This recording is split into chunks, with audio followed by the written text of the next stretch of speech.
ನಮಸ್ಕಾರ ಸ್ನೇಹಿತರೆ, ಎಲ್ಲರಿಗೂ ಈ ದಿನ ನಾನು ಮೂಲಂಗಿ ಸಾಂಬಾರು ಭಟ್ರ ಶೈಲಿಯಲ್ಲಿ ಮಾಡೋದನ್ನು ತೋರಿಸ್ತಾ ಇದ್ದೀನಿ. ನೋಡಿ, ಎರಡು ಮೂಲಂಗಿ ಇತ್ತು, ಅದನ್ನು ಕಟ್ ಮಾಡ್ಕೊಂಡಿದ್ದೀನಿ. 3 ಟೊಮೊಟೊ ಹಣ್ಣು, 1 ಬೌಲ್ ಬೇಳೆ ಹಾಕಿದ್ದೀನಿ. ಹಾಗೆ ಇದು ಹಣ್ಣುಮೆಣ್ಸಿಕಾಯಿ ನಿಮಗೆ ಸುಕ್ತರ ಕಾಣಿಸ್ಬೋದು, ಬಟ್ ಹಸಿಮೆಣ್ಸಿಕಾಯಿ ತಗೊಂಬಂದಿರ್ತೀವಲ್ಲ ಅದೆಲ್ಲ ಹಣ್ಣಾಗಿರೋದು. ಅದು ಕೆಲವ್ರು ಏನು ಮಾಡ್ತಾರೆ, ಸುಮ್ಮನೆ ವೇಸ್ಟ್ ಮಾಡಿಬಿಡ್ತಾರೆ. ನಾನು ಅದನ್ನು ಸಾರಿಗೆ ಹಾಕ್ತಾಯಿದ್ದೀನಿ. ನೋಡಿ, ಇವೆಲ್ಲವೂ ನಾನು ವಾಶ್ ಮಾಡಿಕೊಂಡು 3 ವಿಷಲ್ನ ಹಾಕಿಸ್ಬಿಡ್ತೀನಿ. ನೋಡಿ,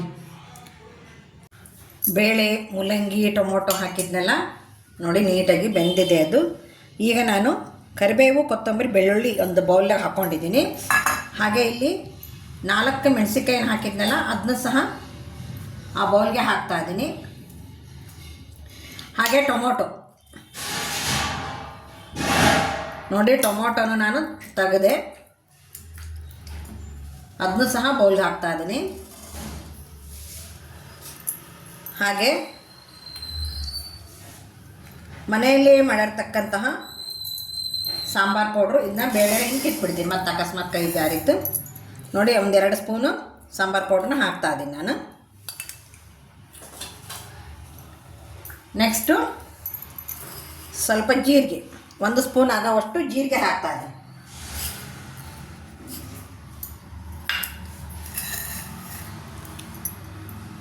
ಒಂದು ಸ್ಪೂನ್ ಆಗುವಷ್ಟು ಜೀರಿಗೆ. ಹಾಗೆ ರುಚಿಗೆ ತಕ್ಕಷ್ಟು ಉಪ್ಪು.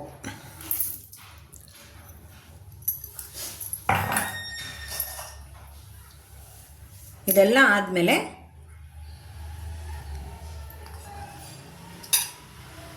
ಒಂದು ಸಣ್ಣ ನಿಂಬೆ ಗಾತ್ರದ ಹುಣಸೆ ಹಣ್ಣು ಇದರಲ್ಲೇ ಹಾಕ್ತಾಯಿದ್ದೀನಿ. 1 ಈರುಳ್ಳಿನೂ ಕಟ್ ಮಾಡಿ ಇದಕ್ಕೆ ಹಾಕ್ತಾಯಿದ್ದೀನಿ ನಾನು. ಈಗ ನೋಡಿ, ಇವೆಲ್ಲವನ್ನ ಹಾಕಿ ನಾನು ಮೇನ್ ಏನಪ್ಪ ಇದಕ್ಕೆ ಭಟ್ರು ಹಾಕೋ ಅಂಥದ್ದು ಪದಾರ್ಥ ಅಂದರೆ, ಸ್ವಲ್ಪ ಬೇಳೆ ಮತ್ತು ಮೂಲಂಗಿ ಏನು ಬೆಂದಿರುತ್ತಲ್ಲ ನೋಡಿ, ಅದರ ಸೊಗಡು ಇದಕ್ಕೆ ಬರಲಿ ಅಂದ್ಕೊಂಡು ಹೇಳಿ ಇದರೊಳಗೆ ಮಿಕ್ಸ್ ಮಾಡ್ತಾಯಿದ್ದೀನಿ. ನೋಡಿ, ಇಷ್ಟನ್ನು ನಾನು ರುಬ್ಕೊಂಬಂದ್ಬಿಡ್ತೀನಿ. ನೋಡಿ, ಎಲ್ಲ ಪದಾರ್ಥನ ಹಾಗೆ ರುಬ್ಬಿರೋದು ಈ ರೀತಿಯಾಗಿದೆ. ಈಗ ಇದನ್ನು ನಾನು ಏನು ಬೇಳೆ ಬೇಯಿಸ್ಕೊಂಡಿದ್ದೆನಲ್ಲ ಅದ್ರ ಜೊತೆಗೆ ಮಿಕ್ಸ್ ಮಾಡಿ ಬೇಯಲಿಕ್ಕೆ ಇಟ್ಬಿಡ್ತೀನಲ್ಲ, ಕುದಿಲಿಕ್ಕೆ ಇಟ್ಬಿಡ್ತೀನಿ. ನೋಡಿ, ಕುದಿಲಿಕ್ಕೆ ಇಟ್ಬಿಡ್ತೀನಿ. ನೋಡಿ, ರುಬ್ಬಿರೋದೆಲ್ಲದನ್ನ ಹಾಕಿದೆ. ಹಾಗೆಯೇ ಮಿಕ್ಸರ್ನ ಒಂದು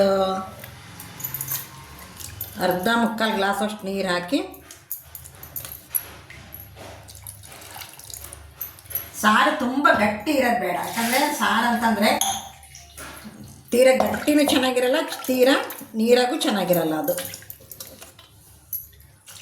ನೋಡಿ, ಎಲ್ಲ ಪದಾರ್ಥನ ಹಾಕಿ ನಾನು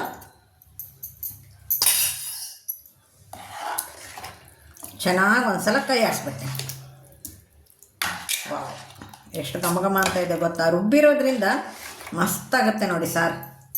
ಬನ್ನಿ ಕುದಿಲಿಕ್ಕೆ ಇಟ್ಬಿಡೋಣ. ಈಗ ನೋಡಿ, ಫಳಫಳ ಅಂತಂದೇಳಿ ಮೂಲಂಗಿ ಸಾಂಬಾರು ಕುದೀತಾ ಇದೆ. ಒಂದು ಕಡೆಗೆ ಸಾಂಬಾರು ಕುದಿಲಿಕ್ಕೆ ಇಟ್ಟಿದ್ದೀನಿ. ಹಾಗೆ ಒಂದು ಸೈಡ್ ನಾನು ಒಗ್ಗರಣೆ ಹಾಕ್ಬಿಡ್ತೀನಿ ಇದಕ್ಕೆ.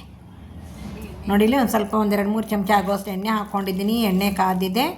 ಸಾಸಿವೆ ಮತ್ತು ಜೀರಿಗೆ, ಕರಿಬೇವಿನ ಸೊಪ್ಪು, ಹಾಗೆ ಒಣಮೆಣಸಿನಕಾಯಿ ಸಾಕು. ಇದಕ್ಕಿಷ್ಟೇ ಹಾಕೋದು. ನೋಡಿ, ಈಗ ಒಗ್ಗರಣೆ ಆಯಿತು. ಸಾಂಬಾರಕ್ಕೆ ಹಾಕಿಬಿಡ್ತೀನಿ ನಾನು. ಸಾಂಬಾರಕ್ಕೆ ಹಾಕಿ ಆದಮೇಲೆ ಒಗ್ಗರಣೆ ಹಾಕಿರ್ತೀವಲ್ಲ, ಹೇಗಿದ್ರೂ ಒಂದು ಸಲ ಅದನ್ನು ಕೈಯಾಡಿ ಒಂದು ಕುದಿ ಬಿಟ್ಬಿಡೋಣ. ನೋಡಿ, ಈಗ ಒಂದು ಸಲ ನಾನು ಕೈ ಆಡಿಸ್ತಾ ಇದ್ದೀನಿ. ಒಂದು ಕುದಿ ಬಿಟ್ಬಿಡೋಣ, ಚೆನ್ನಾಗಿ ಅನಿಸುತ್ತೆ. ಸ್ನೇಹಿತರೆ, ಈ ವಿಡಿಯೋ ನಿಮಗೆ ಇಷ್ಟವಾಗಿದೆ ಅಂದ್ಕೊಳ್ತೀನಿ. ಇಷ್ಟವಾದ ತಕ್ಷಣ ಒಂದು ಲೈಕು, ಸಬ್ಸ್ಕ್ರೈಬ್ ಮಾಡಿ.